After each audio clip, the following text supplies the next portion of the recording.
Welcome to மன்சூரு channel. இன்றைக்கி ரொம்பவும் ஹெல்த்தியான முருங்கை கீரை பொரியல் தான் பண்ண போகிறோம். வாங்க அது எப்படி பண்ணுறதுன்னு பார்க்கலாம். நான் இன்றைக்கி ஒரு நான்ஸ்டிக் பேனில் 2 டேபிள் ஸ்பூன் அளவுக்கு எண்ணெய் ஆட் பண்ணிக்கிறேன். எண்ணெய் நல்லா சூடாகட்டும். இப்போ இதில் ஒரு 1/4 டேபிள் ஸ்பூன் அளவுக்கு கடுகு ஆட் பண்ணிக்கலாம்.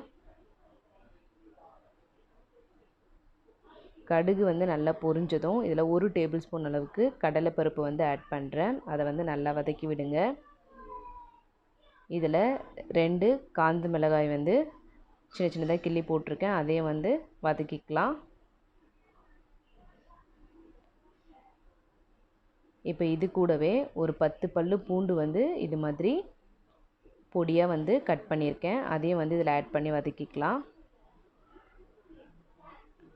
கொஞ்சம் நல்லா வதக்கி விட்டுருங்க. இப்போ இதில் ஒரு பெரிய சைஸ் வெங்காயம் பொடியாக கட் பண்ணியிருக்கேன். அதையும் ஆட் பண்ணிக்கோங்க. வெங்காயம் நம்ம எந்த அளவுக்கு ஆட் பண்ணுறோமோ நல்லா டேஸ்ட்டாக இருக்கும். வெங்காயம் இந்த அளவுக்கு வதங்கினதுக்கப்புறமா இதில் 1/4 டேபிள் ஸ்பூன் மஞ்சள் தூள், உப்பு தேவையான அளவு. உப்பு உங்களுடைய கீரையோட குவான்டிட்டியை பார்த்து நீங்கள் ஆட் பண்ணாதீங்க. ஏன்னா வதங்கினா அந்த கீரையோட குவான்டிட்டி ரொம்ப கம்மியாயிடும். அதனால் அதுக்கு கொஞ்சமாக ஆட் பண்ணுங்கள். இப்போது நான் முருங்கைக்கீரை நல்லா க்ளீன் பண்ணிவிட்டு வாஷ் பண்ணி எடுத்து வச்சுருக்கேன். அதை நம்ம இதில் ஆட் பண்ணிடலாம்.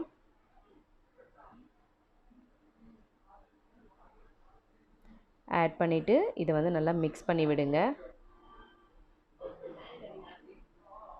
தண்ணி எதுவும் நான் இப்போ இதில் ஆட் பண்ணலை.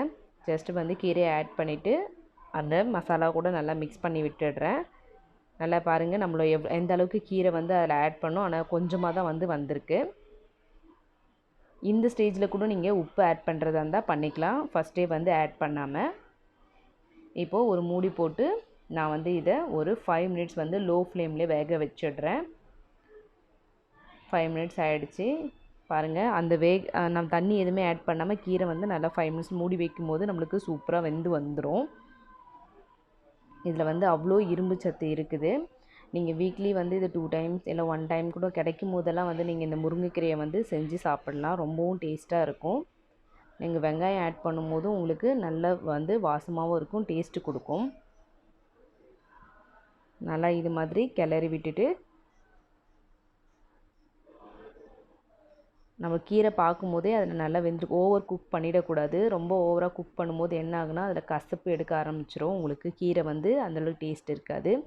இந்த ஸ்டேஜில் அடுப்பை ஆஃப் பண்ணிக்கலாம். பாருங்கள், ஒரு சூப்பரான முருங்கைக்கீரை பொரியல் ரெடி ஆகிடுச்சு. உங்கள் வீட்டில் ட்ரை பண்ணி பாருங்கள். தேங்க்யூ.